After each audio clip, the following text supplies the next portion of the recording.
አብንም በተመለከተ በጣም አስገርሞኛል። ለምን ያላችሁ እንደሆነ ከስሙ ስንነሳ አማራ ብሔራዊ ንቅናቄ፣ ስለዚህ ፓርቲ ስለ ኢትዮጵያ ወጣት ማውራቱ አግባብ የለውም።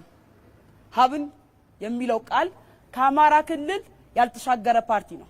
የተከበራችሁ የሀገሬ ወጣቶች፣ ፓርቲያችን ብልጽግና ላለፉት የለውጥ ዓመታት የሚነገር ሳይሆን የሚታይ ስራ ለትውልድ ሰርቶ ፓርቲያችን ብልጽግና ከተማ ላይ ብቻ ሳይሆን የሚያተኩረው ገጠሩን ያለውን ወጣት የሚያስብ ፓርቲ ነው። የፖለቲካን ተሳትፎ ብትሉም እንኳን ተረስተው የነበሩትን ክልሎች እንደ ጋምቤላ ያሉ ክልሎች ዛሬ ተስፋ ሰንቀን የሀገራችን ጠቅላይ ሚኒስትር ለመሆን ህልም ሰጥቶናል።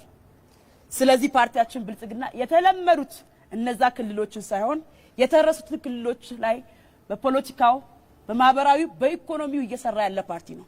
ስለዚህ ፓርቲያችንን ብልጽግና መምረጥ የነገዋን ኢትዮጵያን መምረጥ ነው። ፓርቲያችን ብልጽግና አሻጋሪ ያለው ፓርቲ ነው። ፓርቲያችን ብልጽግና መጪዋን ኢትዮጵያ መተለም የሚፈልግ ፓርቲ ነው።